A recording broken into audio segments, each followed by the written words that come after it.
Dua wanita, ibu dan anak diamankan Satres Narkoba Polres Mubah. Karena mengedarkan narkoba jenis sabu, dari penangkapan ini, polisi menyita barang bukti 53 paket sabu siap edar.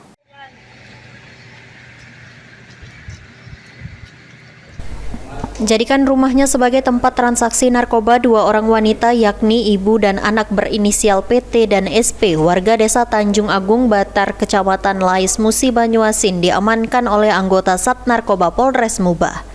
Di mana penangkapan keduanya berawal dari adanya laporan masyarakat yang resah dengan aktivitas transaksi narkoba di wilayah itu. Menanggapi hal tersebut, polisi pun langsung melakukan penyelidikan dan penggerebekan dengan menangkap keduanya. Selain menangkap kedua tersangka, polisi juga mengamankan barang bukti narkoba jenis sabu-sabu sebanyak 52 paket sabu siap edar dengan berat 11,4 gram.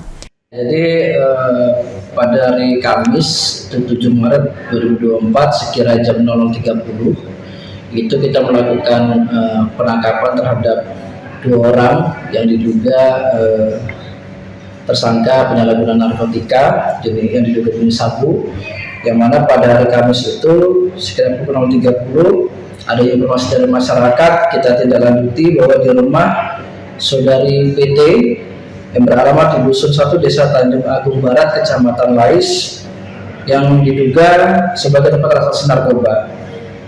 Selanjutnya kita lakukan penyelidikan ke sana dan juga setelah akurat kemudian kita lakukan penggerebekan dan penggeledahan. Dan ditemukan di sana ada dua orang perempuan atas nama PT dan juga STP.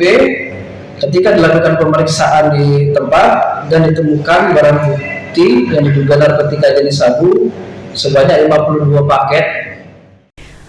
Untuk mempertanggungjawabkan perbuatannya, kini kedua tersangka akan dikenakan pasal 114 ayat 2 subsidiar pasal 112 ayat 2 junto pasal 132 ayat 1 Undang-Undang Nomor 35 Tahun 2009 tentang narkotika dengan ancaman pidana penjara seumur hidup atau hukuman mati. Ruzi Iskandar, PAL TV.